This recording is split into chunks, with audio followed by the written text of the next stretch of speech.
Hello everyone, welcome to recipes by dear মা channel থেকে। আজকে আবারও চলে এলাম নতুন আরেকটা রেসিপি নিয়ে তোমাদের মাঝে। আজকে আমি যে রেসিপিটা শেয়ার করব এটা হচ্ছে নিহারি। আর নিহারি তো নিহার শব্দের ফার্সি যে সকাল, নিহারি অর্থ সকালবেলার খাবার। তো এই নিহারি নিয়ে অনেক অনেক মজার মজার অভিজ্ঞতা আছে এবং আমি এই যে এই নিহারি রেসিপিটা করেছি, এই রেসিপিটা আমার পরিবারের সবাই খুবই মজাদার এবং খুব চমৎকারভাবে খায় এবং সবাই খুব উপভোগ করে। তোমরা অবশ্যই এই রেসিপিটা হুবহু ট্রাই করবে এবং আমি এই রেসিপিটাতে যে এত কিছু ইউজ করি নাই, খুব সিম্পল ওয়েতে করেছি। তো নিহারি নিয়ে একটা মজার ব্যাপার সেটা হচ্ছে অনেক অনেক বছর আগে যখন ইরানে হচ্ছে সকালবেলায় সবাই কাজে যেত, তো কাজ থেকে এসে কী করতো, সবাই হচ্ছে খাবার খেত। তো এই সকালবেলাতে সকালের নাস্তা, ফার্সি শব্দ যে নিহার থেকে নিহারি, তো এই নিহারিটা দিত রুটির সাথে। তারা নিহারি খেত, নিহারি খাওয়ার পরে আবার সবাই কাজে চলে যেত।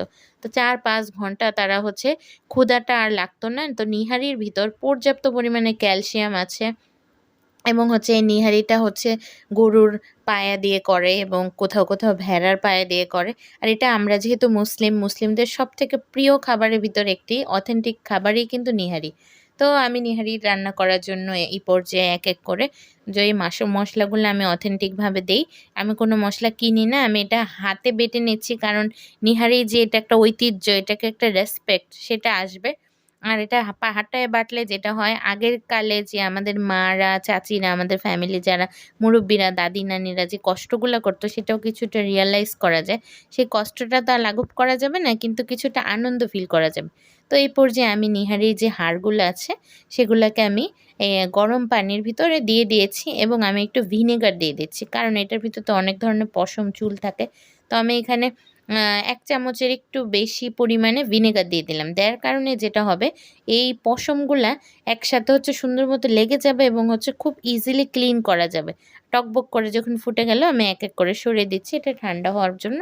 আর এটা খুব ইজি ওয়েতে ক্লিন করা যাবে আর ৫ মিনিটের ভিতরে ক্লিন হয়ে যাবে।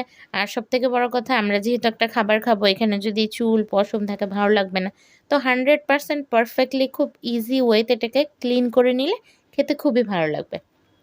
আর এই নিহারিটা তে কিন্তু পর্যাপ্ত পরিমাণে ক্যালসিয়াম থাকে, যেহেতু এটা গরুর পায়ের ভিতর থেকে যে হাড়, সেই হাড় দিয়ে এটা করা হচ্ছে।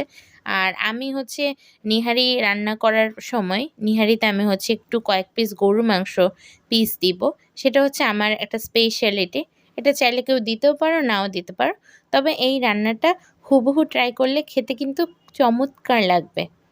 তো এক এক করে আমি সবগুলো হাড় উঠিয়ে নিচ্ছি এবং হচ্ছে হাড় উঠিয়ে নেওয়ার পর এটাকে ভালোভাবে পরিষ্কার করে নিচ্ছি, কারণ ওটা অলরেডি পরিষ্কার হয়ে গিয়েছে।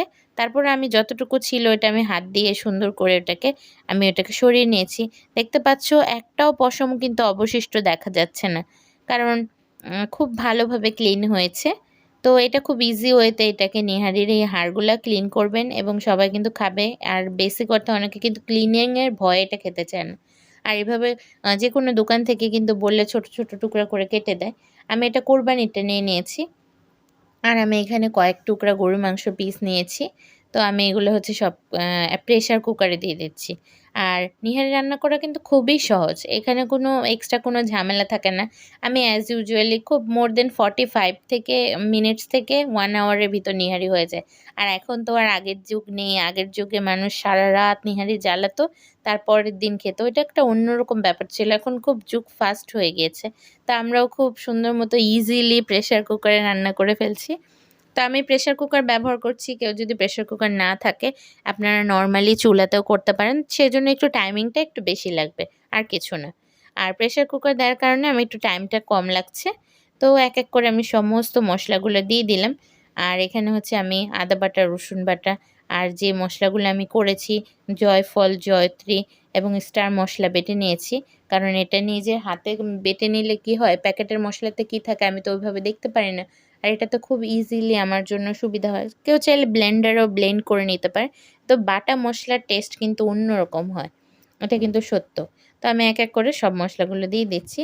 আর এখানে আমি জিরার গুঁড়া, ধনিয়ার গুঁড়া এবং হচ্ছে গোলমরিচের গুঁড়া, যেটা আমি সবসময় বলি এটা স্বাস্থ্যের জন্য খুবই উপকারী। এখানে আমি অনেকটুকু গোলমরিচের গুঁড়া দিয়েছি। তো আমি এক এক করে সমস্ত ইনগ্রিডিয়েন্টসগুলো দিয়ে দিচ্ছি। আর শুকনো মরিচের গুঁড়া দিলাম। আর শুকনো মরিচের গুঁড়া কিন্তু 1 চামচ দিয়েছি, বেশি দেওয়ার দরকার নেই। নিহারি যদি অতিরিক্ত ঝাল হয় খেতে কিন্তু ভালো লাগে না। তো এক এক করে আমি হচ্ছে দারুচিনি, এলাচগুলো ছিঁড়ে এবং তেজপাতাগুলো দিয়ে দিচ্ছি। আর এটা হচ্ছে খেতে খুবই ভালো লাগবে। আর মাংসের মশলাতে যা যা দেওয়া হয় তাই, কিন্তু নিহারির জন্য স্পেশাল যে গরম মশলাগুলো ওগুলো দিলাম। আর এখানে আমি লবণ 2 টেবিল চামচ দিলাম। আমার কোয়ান্টিটি অনুযায়ী, সবাই পরিমাণ অনুযায়ী সব কিছু দিলে খেতে কিন্তু খুবই ভালো লাগবে।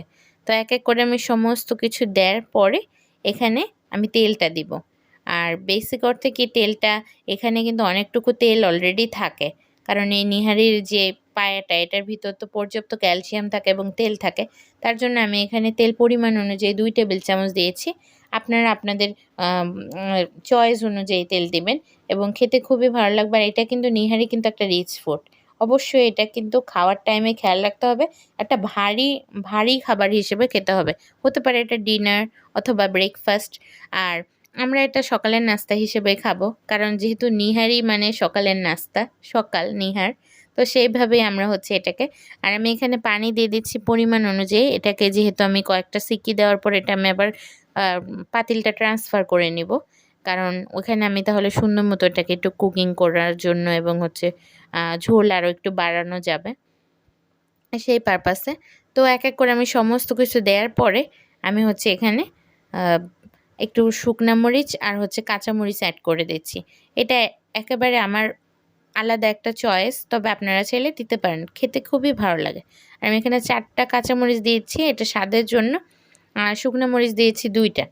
তো মোটামুটি সব কিছু কমপ্লিট। এই পর্যায়ে আমি হচ্ছে প্রেশার কুকারটা ঢেকে দিলাম, সিটির জন্য অপেক্ষা করব। আসলে নিহারি কিন্তু দিল্লিতে, ভারতের দিল্লিতে খুবই চলে। আমি যখন ভারতে গিয়েছিলাম তখন আমি দেখেছি দিল্লিতে যে নিজামুদ্দিন আউলিয়ার দরগার পাশে খুবই এই নিহারিটা, তবে ওদের নিহারিটা আমার কাছে ভালো লেগেছে। তবে আমাদের যে নিহারিটা আমরা যেভাবে ছোট থেকে খেয়ে বড় হয়েছি এটা খেতে কিন্তু খুবই চমৎকার লাগে। তো এক এক করে অনেকগুলো সিকি দেওয়ার পরে আমি মোট 4টা সিকি পর্যন্ত ওয়েট করেছি। আপনারা আপনাদের যতটুকু করতে চান সেভাবে। এখন দেখা যাচ্ছে চমৎকারভাবে কিন্তু অনেকটুকু নিহারি হয়ে গিয়েছে, কিন্তু আমি আরও ঝোলটাকে গাঢ় করব। এই জন্য হচ্ছে আমি পাতিলটা ট্রান্সফার করে নিব। তো আলহামদুলিল্লাহ দেখতে কিন্তু চমৎকার লাগছে। আরেকটা কথা, নিহারিতে কিন্তু হলুদ ইউজ হয় না। কারণ এটা অনেক আগে থাকতেই যে ইরানে অথবা যে পাকিস্তান, ইন্ডিয়া সব জায়গায় যে রান্না করা হতো এবং আমাদের দেশে এরকম কিন্তু কেউ হলুদ ইউজ করতো না। নিহারিতে হলুদ দিলে আমারও ভালো লাগে না। তো আপনারা এটা আপনাদের নিজস্ব চয়েস। তবে আমি প্রেফার করব হলুদ দিবেন না নিহারিতে। তো এক এক করে সব কিন্তু সুন্দর করে আমি ট্রান্সফার করে নিচ্ছি। আর ঝোলটা কিন্তু এখনও গাঢ় হয়নি। তো ঝোলটাকে গাঢ় করতে হবে। আর নিহারির ঝোলটাই কিন্তু মূল। এটাই কিন্তু স্যুপ। মানে গরুর পায়ার স্যুপ যাকে বলে সেটাই কিন্তু নিহারি। আর এই যে গরুর মাংসের পিসটা সব কিছু বয়েলড হয়ে গিয়েছে খুব সুন্দরভাবে।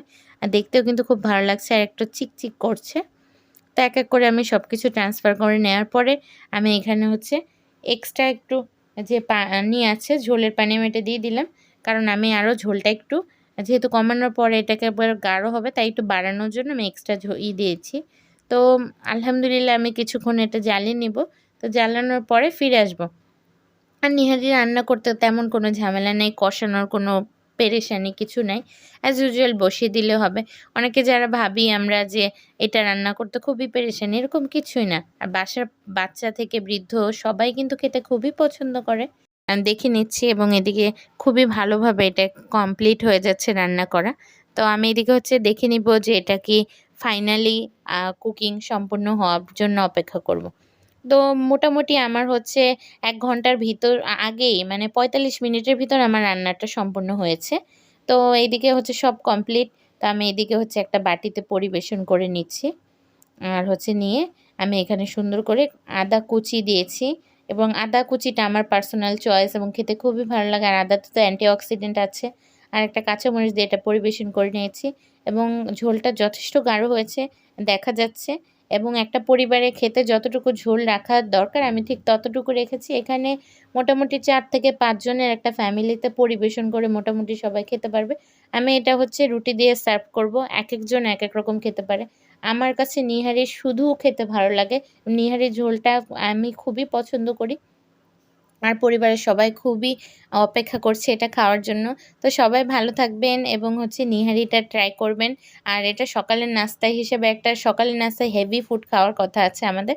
এটা মাঝে, মাঝে ট্রাই করলে কিন্তু খারাপ হয় না এবং আমাদের পায়ের যাদের ব্যথা আছে, ক্যালসিয়াম এবং শক্তি সঞ্চার করার জন্য নিহারি কিন্তু বেস্ট একটা খাবার। তো এটা গরু, খাসি যেকোনো কিছুর পায়ে দিয়ে করা যায়। আমি গরু পায়ে দিয়ে করেছিলাম।